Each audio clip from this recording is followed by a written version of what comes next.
Have you ever been told that you're too sensitive, too emotional, or that something's just wrong with you? What if I told you nothing is wrong with you at all?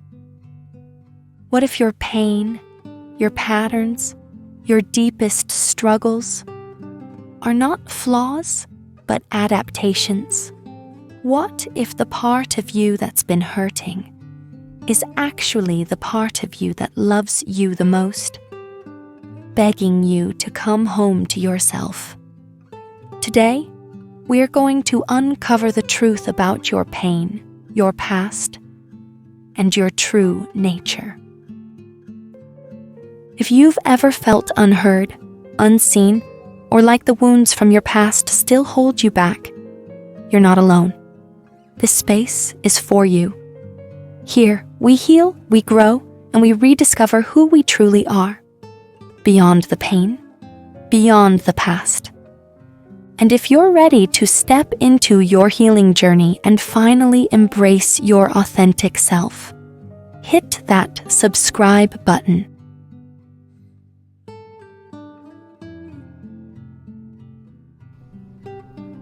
So what is the nature of human nature? Well, again, in this system, it is believed and often taught that human nature is essentially selfish, individualistic, aggressive, and competitive. That's human nature. And so when somebody behaves that way, you say, oh, well, what can you do? That's human nature.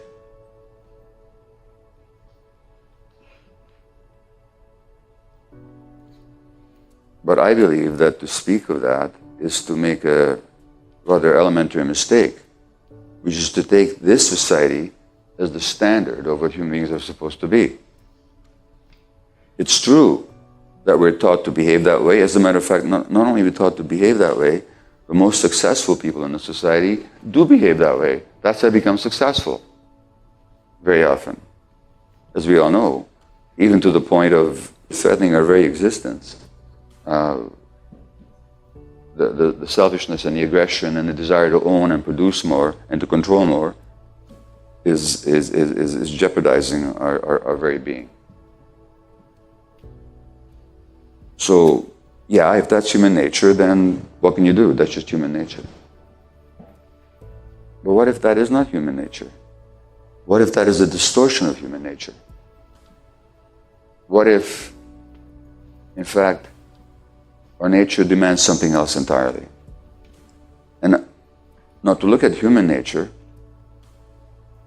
we need to look at how human beings evolved through eons, millions and hundreds of thousands and tens of thousands of years. And then we have to look at what are the needs of the human child, what needs does a human child actually have, and what needs does a human being actually have. And rather than trying to determine the nature of human nature from how human people behave in certain situations, let's look at it from the point of view of their needs.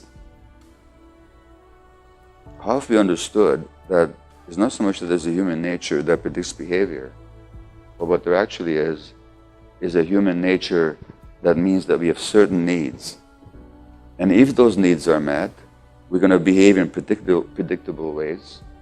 And if those needs are not met, we're also going to behave in predictable ways. So it's not our behavior that defines our nature, but our needs that define our nature. And the behaviors reflect the degree to which those needs are met or they are not met. And what if we look at it from that point of view? Well, what do we find from that point of view? And how would looking at human nature from that angle lead us to understand what we call physical or mental pathology? And I say what we call because diagnosis and pathology and so on is just a certain way of looking at something. It doesn't necessarily reflect reality. Or it might describe a certain reality, but it doesn't necessarily explain reality. And we have to make a distinction between descriptions and explanations. So what is human nature? Well, I mean, what is the need of any human child? And it doesn't matter what human child. Whether you're looking at humans living close to the North Pole or the South Pole, in the East or the West, in Europe or in Africa or Asia or North America or wherever, what are the needs of a human child? Well, the essential need of the human child is for attachment. Now, attachment is a biological drive for connection with another human being. And it's an essential drive because without it we can't survive. The human being is the human child is the most immature, most dependent, and most vulnerable creature in the universe.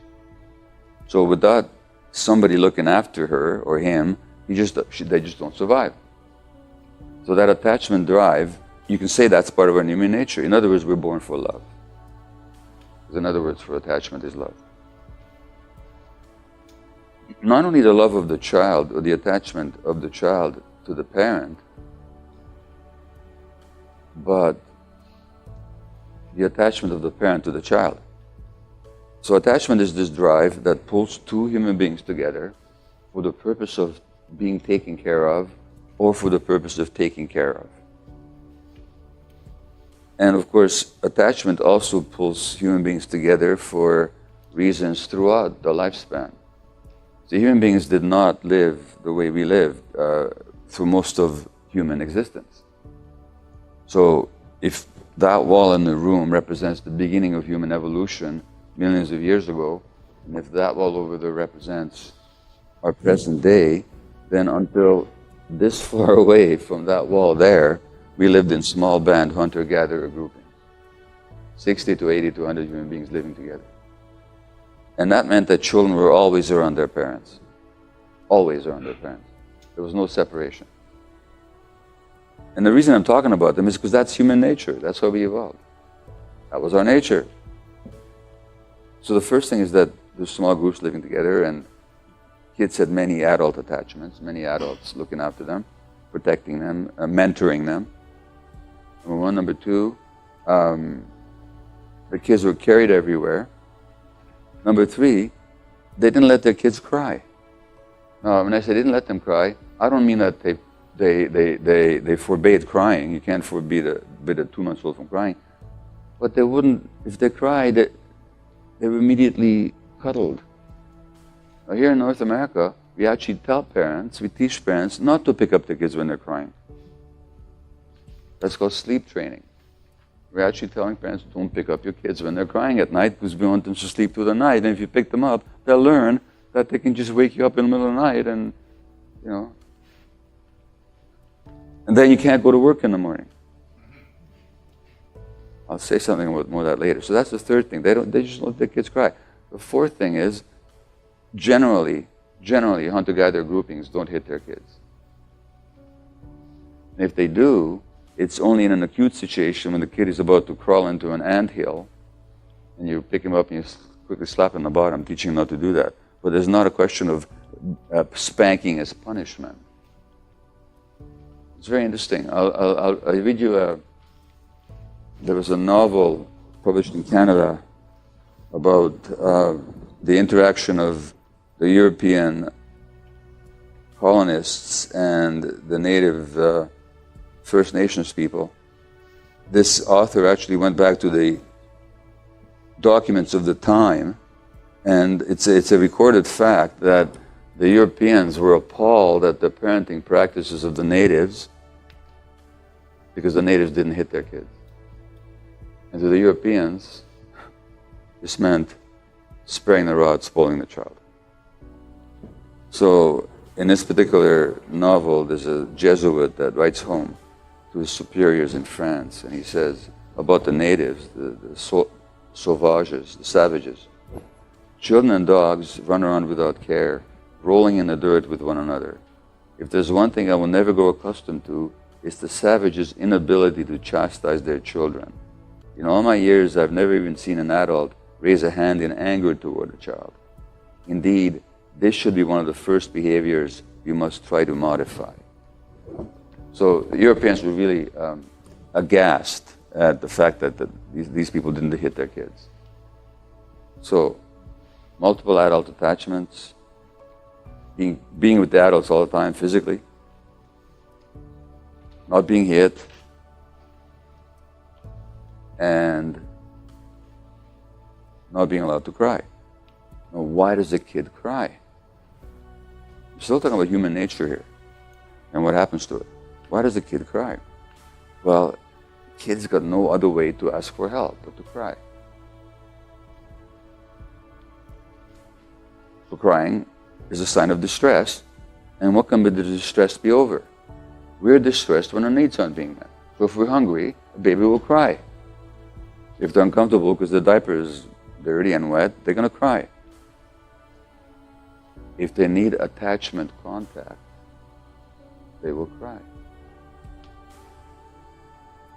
When the needs are met, the child is soothed and eased and their nervous system relaxes. When the needs are denied, the child gets more riled up. When the child is riled up, you get stress hormones going through the whole body to the brain. Stress hormones like cortisol and adrenaline, particularly cortisol. Cortisol interferes with healthy brain development. When we don't pick up our kids, we're interfering with their brain development. You didn't have to tell Aboriginal people this, but in our modern society, you have to teach this, and people say, oh my God, really? That's not what my doctor told me. They told me, and as a doctor, I used to tell people the same kind of nonsense. Don't pick them up. Let them cry through the night.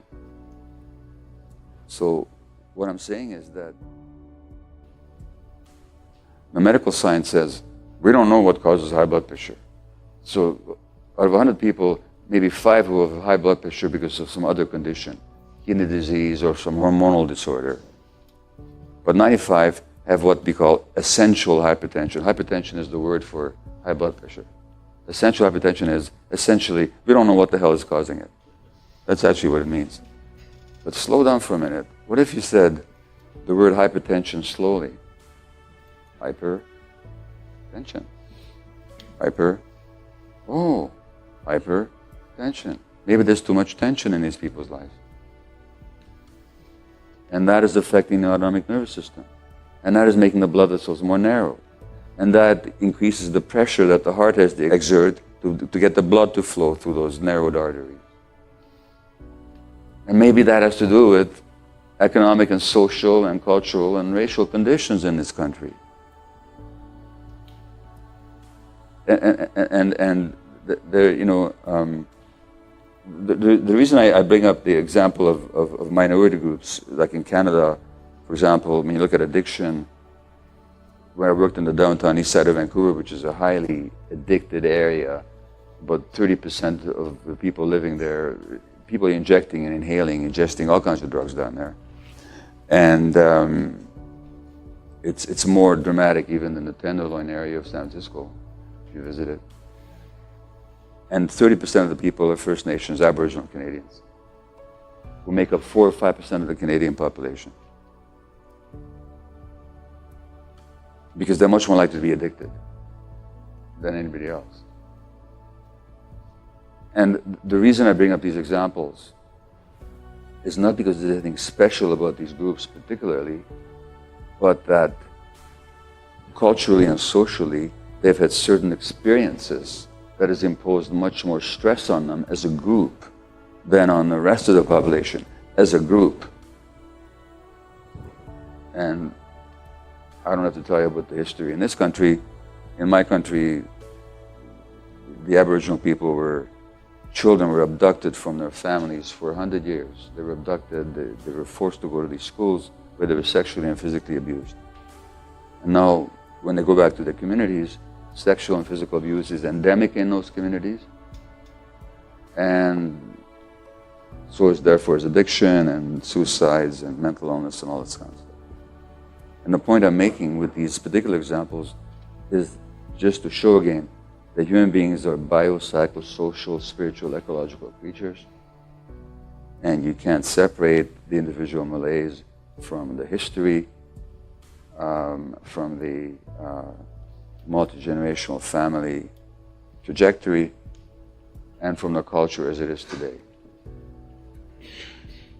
All this then concentrates in an individual in physiological manifestations like the immune system problems that affect the nervous system that lead to cocaine susceptibility, like the cancer that the stressed and isolated person is less able to mount a defense against, like the mental illnesses that develop originally really as compensations against stress and trauma. To give you a quick example, depression is supposed to be this genetic disease, really? What does it mean to depress something? It means to push it down. I've been treated for depression, probably some of you have. What gets pushed down in depression? Your feelings, your emotions. Well, why would a person push down their feelings? Because they're too painful. They're too much to bear. In other words, the pushing down of feelings becomes a coping mechanism in an environment where you're not allowed to feel because your feelings threaten your attachments. So you learn to survive by pushing down your feelings, and then 15 years later or 30 years later, you're diagnosed with depression. Now you've got this medical, biological problem, they give you a pill. Now, I'm not here to fulminate against pharmacology. I've taken antidepressants, they've helped me. They work sometimes. But they're not the answer. Because the answer is, how does that childhood experience manifest in your life today? Oh, well, in my case, it manifests by when there's any hint of abandonment, even when there isn't abandonment, but just kind of something similar to it. Because I mean, here's this woman who I'm relying for social, emotional, and physical contact, doesn't show up at the airport, and all of a sudden my 1-year-old infant was abandoned by his mother. Because that memory is carried in my brain. Well, that's how it shows up. Okay. Or the depression is a result of the fact that as a kid, given the environment I was in, I really had to learn to push down my feelings because expressing my feelings would have threatened my attachment relationship, without which I couldn't have survived. And that asthma is a function of the fact that I grew up in a stressed environment and I don't know how to regulate my own stress. And the society imposes stresses on me if I belong to a certain group. Or the multiple sclerosis is there because I learned, I mean, when you look at autoimmune diseases, 80% of people with autoimmune disease are women. Well, then you go back to, okay, because I learned that I had to take care of everybody else and ignore my own needs. So I've taken a lot more stress than I could actually handle. That's why I survived in this culture. In other words, if you understand all these historical, cultural, familial stresses imposed certain behaviors on you, a certain self-view, certain patterns of emotional relating, now you can do something about it. Now it's no longer so there's something wrong with me, it's just that this is how I had adapted to what happened to me. And therefore, I have the capacity now, as a conscious human being, to become aware of all this and to transform myself. And that's not easy. It's not so easy to transform yourself because, of course, these adaptations that I talked about were originally related to our very survival as young children, and so we think we have to be that way. We don't know any other way of being, except there's something telling us that this is not right. Something's telling us. And so we want to find out the truth of things. And from that perspective, when things go wrong, it's possible to see them as necessary and as teachers. So there's a teacher that I have who lives in California, and he writes, your conflicts, all the difficult things, the problematic situations in your life are not chance or haphazard. They're actually yours. They're specifically yours, designed specifically for you by a part of you that loves you more than anything else. The part of you that loves you more than anything else has created roadblocks to lead you to yourself. You're not going to go in the right direction unless there's something pricking you in the side telling you, look here, this way. That part of you loves you so much that it doesn't want you to lose the chance. It will go to extreme measures to wake you up. It will make you suffer greatly if you don't listen. What else can it do? That is its purpose. And from that point of view, we can look at individual problems like depression or ADHD or multiple sclerosis, anything else, as a problem to get rid of. Or we can look at them as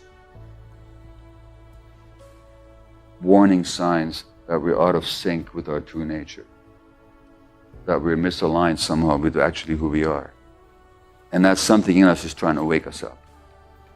And we can apply that same perspective when we look at society.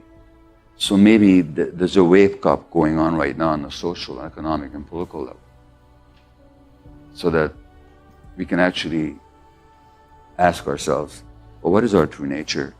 And what kind of social society and culture would we have if we were true to our true nature? The truth is, your pain never made you broken. It made you human.